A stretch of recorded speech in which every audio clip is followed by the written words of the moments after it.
We're going to cruise through an example of how you can get a React development setup started and being able to push that up to a live site so you can show off what you've built. We're going to be using tool sets that make that really easy for us to do. First, we're going to be using Create-React-App, which sets up our local React development environment. Then we're going to be using a build pack for Create-React-App that allows us to easily push this app up to Heroku where people can see it on a live website. So first, you're going to want to make sure that you have Create-React-App installed, and you're also going to want to have the Heroku command line interface installed. And if you Google those things, it's really easy to get them running on your system. We're going to be following this Create-React-App build pack instruction, and this is kind of the glue that's going to get our Create-React-App up and running on Heroku just by running one line of code. But first, we have to set it up,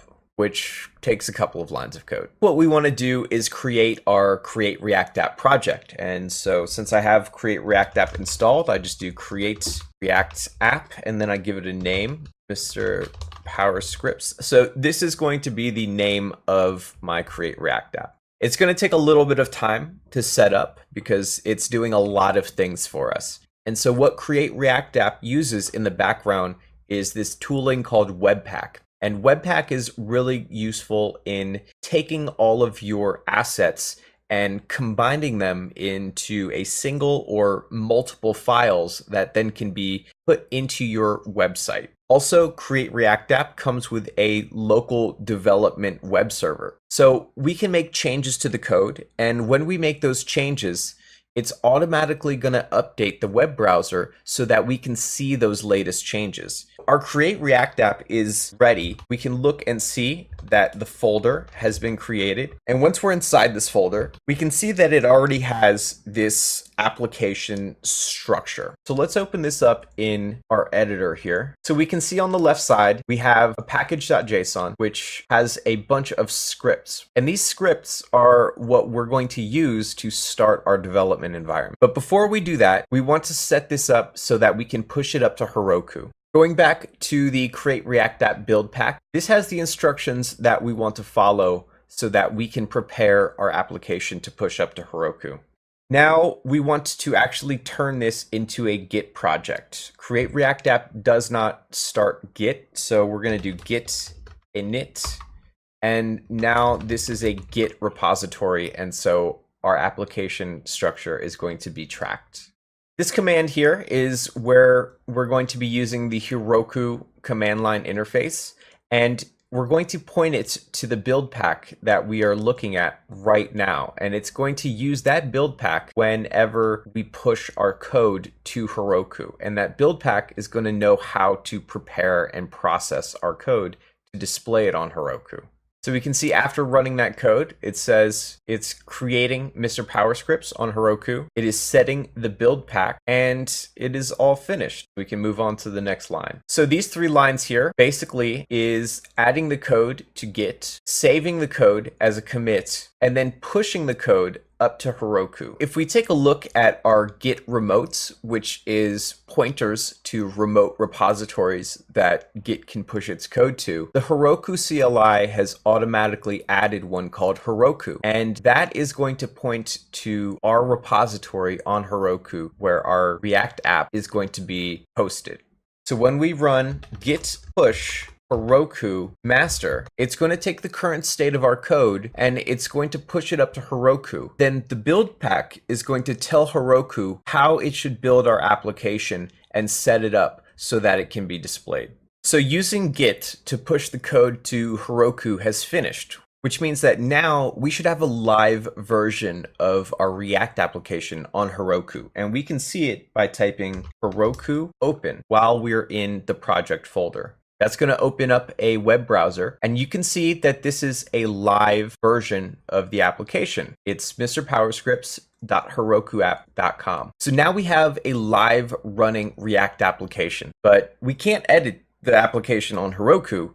We're going to have to make changes locally. So now let's go and look at customizing our React application. So this is the React application structure that Create-React-App has made for us. Before we start making any changes, what we want to do is start the local development server, and that's going to get us the live reload. Whenever we make changes to the code, it's going to update the application in a browser so that we can immediately get the feedback for those changes. So we can see here that we have a bunch of scripts in this package.json file. And the way to run these scripts is by using npm run, the node package manager, which is probably the tool that you used to install Create-React-App. So when we use npm run in our project directory, we can reference these scripts. So the one we want is npm run start, and that is going to start our development environment. So here I am in my project folder running npm start, and we'll see that this is going to run the React scripts start, and it's starting the development server, and it is automatically loaded up the server. And you'll see that the address for this is localhost 3000. That is where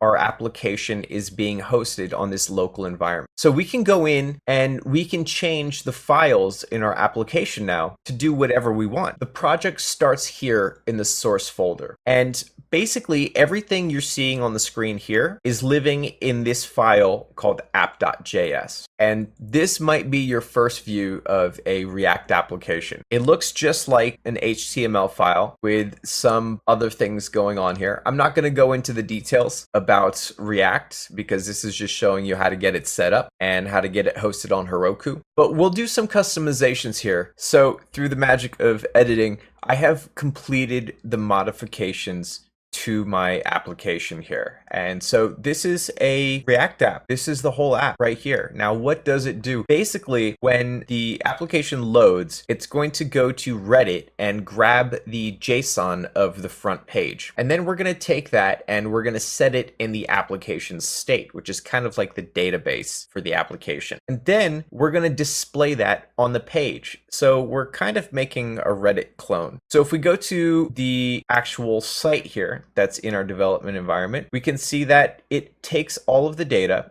and it creates a bunch of links so that we can actually go and magic mushrooms might treat depression. Huh, that's good to know.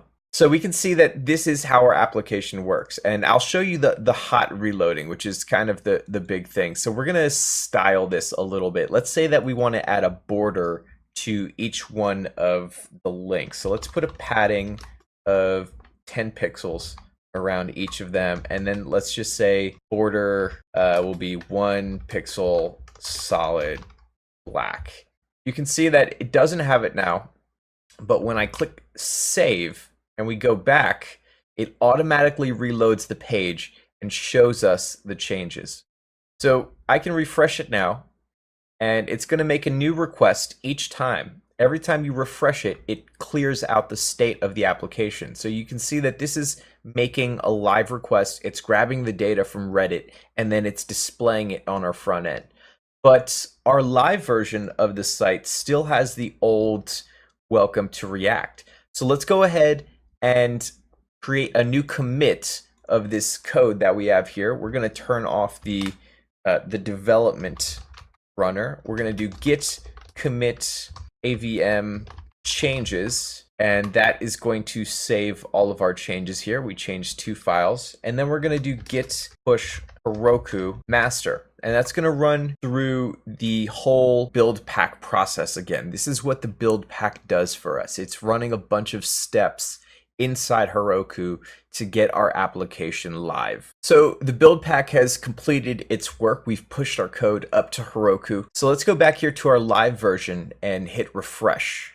Oh, it's caching the old website. So we're going to open up the development environment and say empty the cache and do a hard reload. And you can see that now we have a live version of the app that we just created locally. And so you can share this link with anybody and they're going to be able to see it and come and learn about magic mushrooms. I'm going to bookmark this. But that's it. Thanks for watching.